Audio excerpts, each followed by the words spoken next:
Broadcasting to viewers in Liberia and across the globe. Hello and a warm welcome to News Today on KMTV. My name is Anthony Kugwe. Wherever you're watching us from, we say thanks for joining our news broadcast tonight. Stories making headlines tonight. 13 pre-trial detainees charged with aggravated assault and rioting have been released from prison by the Monrovia City Court.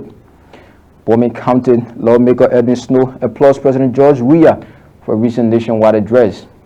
And away from Liberia, 2 new cases of Ebola confirmed in Uganda.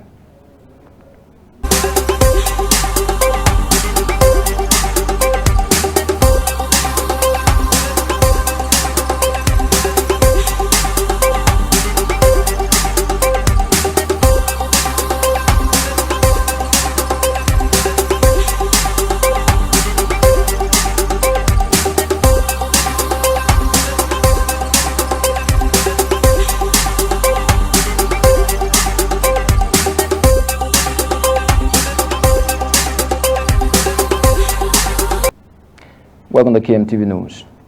The Ministry of Justice through the Monrovia City Court has released 13 students from the Monrovia Central Prison. 20 students were recently arrested during scuffle between officers of the Liberia National Police and students of the University of Liberia. They were charged with aggravated assault, rioting, failure to disperse, disorderly conduct, and obstructing highway and public passages. Speaking to newsmen at the Monrovia Central Prison was one of the students, Mustafa Kanen.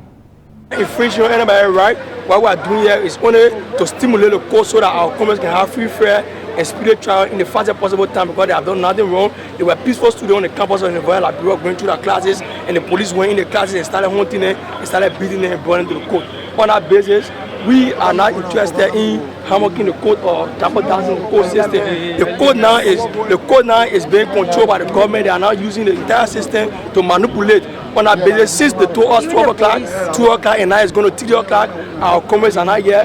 We think we're listening to our lawyer, Councillor Kofi Woods or Councillor Super Woo. Once they come and tell us that the case is not going any further, we will leave a premise. But as for now, we believe that there's a chicanery, there's a ploy in place to keep our comrades behind bars unlawfully and illegally. So until our comrades can be seen or our lawyer can be seen, we'll be assembling here peacefully. We're not embarrassing anybody, we're not handling anybody. We are calling on the government to please release our comrades effective immediately. They are students, they are taking a meeting, they need to go back to class. Or else the government is looking for the route for the student. There is a keeping dictatorship that is coming, but we don't want this country to go that route. On that basis, please allow us to remain peaceful and you be peaceful on your side. Thank you very much. Thank you. Thank you. We're assembled here by 9:30 in the morning to ensure that the mandate of the all-powerful Vanguard Party is released and released unconditionally. Today we went to the court. Our lawyers, along with the councillors, and along with the prosecutors and the judge, they told us that they are going to release 20 persons, only for us to come here and receive that kind of information that is very, very demeaning, that is very, very much against the interest of the masses, that is very, very much idiosyncratic, that you only free 13 persons and leave 7 persons in jail. How can you free 13 persons and leave 7 persons in jail when all of them are charged with the same offense? How can you free 13 persons and leave 7 persons in jail when all of them kill in jail at the same time? How can you free 13 persons and leave 7 persons in jail when all of them were on the same day charged with the same crime? On that basis, we believe the government is playing trick with this particular investigation in the particular with our comrades, and we demand that our comrades be released. We are only going today because our lawyer Kofi Woo and Super Woo say so. We are only going today because Councillor Kanga say so. But tomorrow we will come here and we don't have our comrades with us. We will not leave the premises and we will ensure that we go in there and take our case forward. The government get more popular again, yo. The government approve themselves or they are defeated, yo. The government approve themselves or they are weak people, yo. We are just being relevant, yo. Meanwhile, the legal representative of the students, Councillor Labla Supu, explained more about the formalities that led to the release of the students. Well, everything went well. Democracy is a test. So we are happy that at the end of the day, everything is worked out. Yeah, there was a mistake in the calculation under the tension at the court, but those will be questioned in the morning tomorrow. But the order that was given for the release covers everybody. Who made a mistake? It was a clerk and it was all the people were involved. When you're talking about 20 people and 2 different rates, and the name as they were typed, some of them were not clear. Really there was tension there. So okay, between now and tomorrow, we will be out. Anyway, I just believe, firstly, the battle has just begun. Yeah, but I would like to extend my appreciation to God Almighty. Furthermore, to our legal practitioners, our counselor in question. Though we are not happy, reason is the way in which we wanted to jubilate. Yeah, things all went on that way because some of our colleagues left back. But hopefully tomorrow morning things should be okay. But however, we're into it. But tomorrow by the gates. Huh? No, we're into the struggle already. Yeah, I got winner before last Monday on the 3rd at the Fanage when we went to Star FM. I got winner on that very day. And Wednesday again I was arrested and detained for no reasons. And we have more to discuss with the media. About the prison. Well, this prison is not a place for anyone to be, I must admit. What do you mean? Moreover, if it is your first experience going to jail, going behind bars, at least if you committed a crime that you are going through the circumstances, through every necessary things, it won't be that okay, it won't be that bad, but crime that you never committed, that you don't know anything about, and they just grab you and they incarcerate you, I think it's very pathetic. But when they brought it, they seen the court, they say, oh, we are very sorry. Pardon 7 person are not here today. So the pardon 7 person will be coming out tomorrow morning. So tell us a little bit about your experience as a female. Well, I'm very, very happy. Like I said, I'm very, very happy to be in the cell today. I'm very, very happy. To be out or to be in? To be out or to be in? Are you happy about the condition that you're in? Yeah, I'm very happy. This is a struggle. The struggle has just begun. I'm very happy. So will you be waiting? Yo, Mandela, yo. I will be willing to go back to jail anytime. I will expect it. So long I'm advocating for my people, I will continue to go in jail. Liberia's head of delegation to ECOWAS Parliament has expressed satisfaction for what he calls a great speech delivered by President George Weah. The Liberian leader, prior to his departure to Nigeria, briefly addressed the nation, a speech in which he congratulated the Council of Patriarchs and the Justice Ministry for the conduct of June 7 activities. The Liberian ECOWAS envoy said the speech sends a positive image to the international community of the country's maturing democracy. Representative Edwin Snow spoke to Executive Marshal Press minutes before the arrival of President George Weah in Nigeria. Tomorrow, rather, is a significant day in Nigeria, and I'm glad that our president will form part of world leaders that will be descending in the soil of Nigeria to honor President Buhari, who is not just the president of the Federal Republic of Nigeria, but the chair of the authority of head of state of ECOWAS. So he's our boss in Nigeria. What's been what's astonishing today, has really made me so happy today. I've been going on Facebook, reading Facebook, and I listened to the president's speech that he delivered just before leaving the country. And I think I'm extremely happy. I'm going to give him a hug when he arrived for that speech. It's a very good speech. It will send a very positive message for our country. And I hope that we all can live up to it, that the president will open the dialogue so that Liberians can begin discussing the issues of Liberia. And let's collectively resolve our problems. You think that message will be accepted by the opposition? Just to remind you, I'm a member of the opposition. That I know. Of the Unity Party. I know that. I believe that the opposition, we will accept the message. I think it was a very good message. The president talked about the country. The matter of fact, what was even pleasing to me, he even acknowledged the COP. Thank them for the protest, thank the police, the security apparatus, and call all Liberians to go around the table. I think any world meeting Liberians should take the president's call as a clear call. And let's sit around the table, let's drink from the same glass, let's break bread together, and let's find a common ground for our country. Liberia is all that we have. The Liberian chief executive visit to the West African state of Nigeria, according to an executive mansion release, is in honor of an invitation from his counterpart Muhammadu Buhari to attend Nigeria's Democracy Day. Democracy Day is a national holiday in Nigeria, a day that marks a military handover of power to an elected sovereign government in 1999, marking the beginning of the longest continuous sovereign rule since Nigeria's independence from colonial rule in 1960. Let's now bring you the Liberian leader, President George Weah, addressing the nation. Last year, when I assumed the presidency, I informed you that we had inherited a broken economy and pledged to you that I will exert every effort to fix the economy and improve the lives and livelihoods of our people. While our effort to fix the economy and sustain the ongoing, we still face challenges. Fellow citizens, it will take the collective efforts of all Liberians to achieve the desired objective of reviving the economy and placing our country on the path of sustainable development and transformation.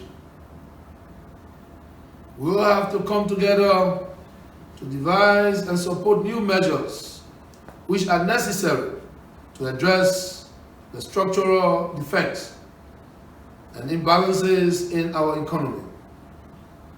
Fellow citizens, we all have a vested interest in the peace and economic development of our country.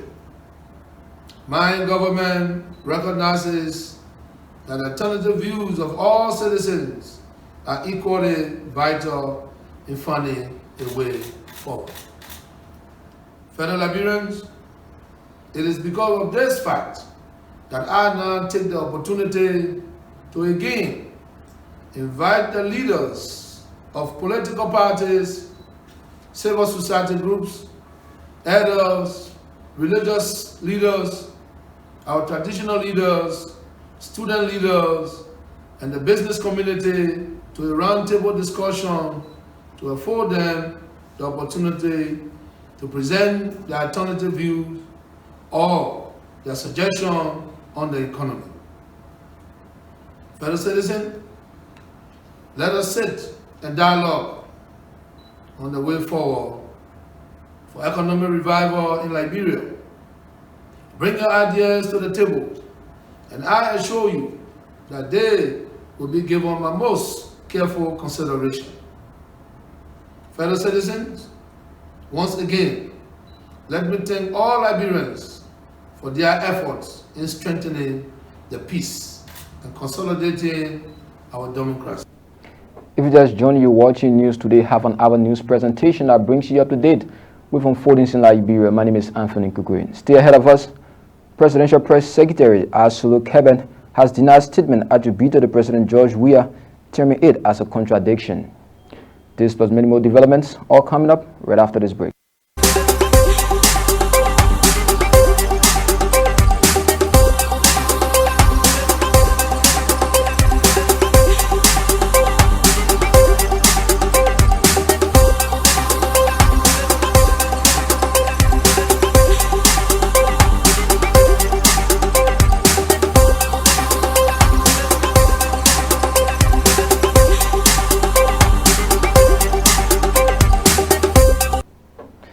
Welcome back and thanks for rejoining.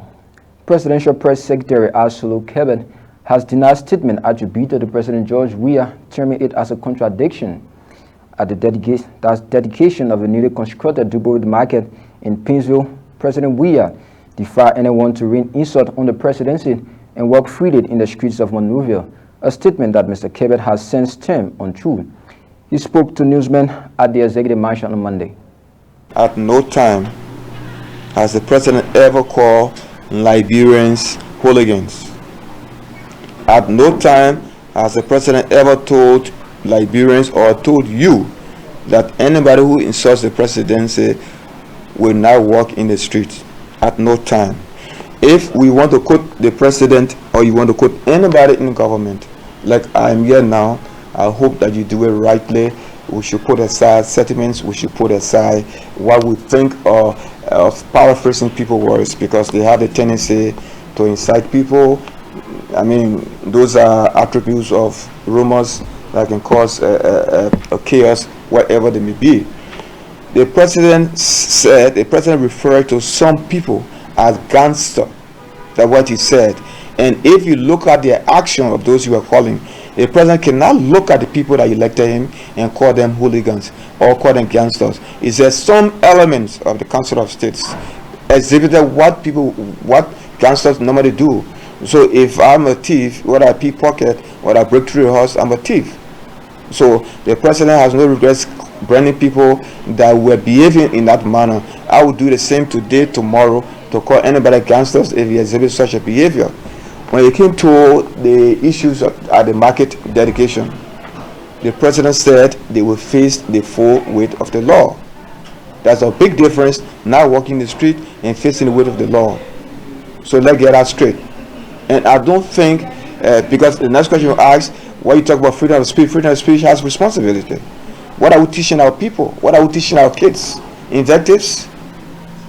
Baseless accusation, and you call someone, which radio station or newspaper have you ever listened to, have you read from, that talk about people all over the world to insult this and that? You say you following other countries' democracy. Is that what their freedom of speech tells you? So the president was emphatic, and he's on record, and that is going to happen. That is going to happen. If you are discharging your duties, do it with diligence. Do it in keeping with your profession. And that's what freedom of speech calls for. Presidential Secretary there denying statement attributed to President George Weah. Well, let's now bring you President George Weah addressing scores of Liberians during the dedication of the recently constructed Dubai Road Market. Those that constantly threatening the states, constantly inciting people, I want to be clear. We will now tolerate those kind of citizens. Those that constantly insulting the president. I want to be clear that after this, there will be no citizen in this country, and I can defy you, that will ever insult the president and think you will walk in the street freely. If you have your grievances, you do it in the honorable way. If you have your views, express your views. But any insult and any threat, that citizen will be dealt with under the law. And it can be you so ever. So I advise you all, citizens, to be cautious. You have your freedom of speech. You have your responsibility to make sure that freedom is exercised in a peaceful way and in harmony. In our history, I am the one of the presidents that signed a law for you to have your freedom of speech. Even those that abuse our rights, and those people are asking for their human rights. But for us, we want to give you that right. But you have a responsibility to make sure your right doesn't impede any other citizen right. Well, let's now move to Capitol Hill, where House Speaker Dr. Buffer Chambers has underscored the need for the adoption of foreign laws that tend to provide huge financial benefits to the government. Dr. Chambers made reference to Chad, Indonesia, and other countries that are successful in generating billions of dollars annually from their respective coastal lines and forests. He made a plea in section on Tuesday. The problems we are having is how we kind of have a budget to provide the services necessary to move the country forward. I think here in this, the issue on Speaker's desk is talking about the existing laws with forests and the fishing areas. distinguished colleagues, Liberia is endowed with lots of forests, and we have other nations that also have the same kind of resource that God has endowed us with. But just to mention a few, which of course I know we need to take very serious, perhaps to put monies in the budget or money in the budget for us to be able to approach how we can find ways of having other interventions, like laws in other areas that will be customized to augment the budgetary level we have. Distinguished colleagues, countries, to name a few, from their own forests, have been able to get some money, which of course I think Liberia, if we do the same, we have perhaps something in a reasonable kind of a neighborhood to support our budget. If you take, for instance, countries like Chile, Chile receives annually $1.8 billion, $1.89 billion from its forest. So the laws we have, many times we have neighborhoods fighting, communities fighting, family members fighting, but you don't hear that in those countries. So if we adapt laws in those other countries and see how we can look at the forest sector, how it supports our budget, perhaps will be on another level where we will be able to give the requisite services to our people. I think the forest that we have can be used as blessing and not curse. Also, we find a long coastal line here, and we have waters, we have the sea, we have ocean. And in other areas, like Indonesia, Indonesia gets about $3 billion per annum from fishing. The Netherlands get $3 billion also, and many other countries benefit. We must be able to adapt laws, to borrow from countries that are. Montserrat County Senatorial hopeful Darius Dillon has vowed to lobby with his colleagues, if elected senator, to reduce their monthly income to benefit the state. This, according to him, will help civil servants and improve the challenged health and education sectors. Liberty Party, that's the four collaborating political parties candidate, made a statement during the official launch of his campaign at the Liberty Party headquarters on Tuesday. We do the math, put the math together, and give it to you, the media, so you know clear-cut what it will benefit this country when we have the bold courage on this kind of a declining economy to reduce our monthly income as public officials, public policy makers. As it stands, it is speculated that public officials earn $10,000, $15,000 a month. The teacher, the health worker, the security people take home, or we give them $150 a month.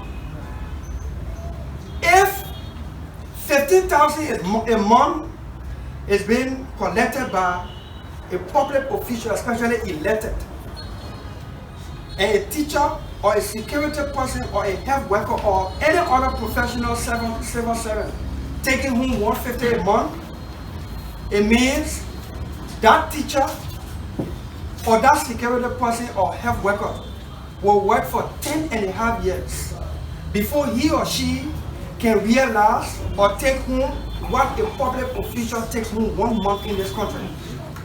If you took $10,000 from each lawmaker money, 103 persons times 1 month times 12 in a year, you will get millions of dollars that can help to elevate civil servant money or go toward improvement of our ailing health sector and improve the quality of education in our school system.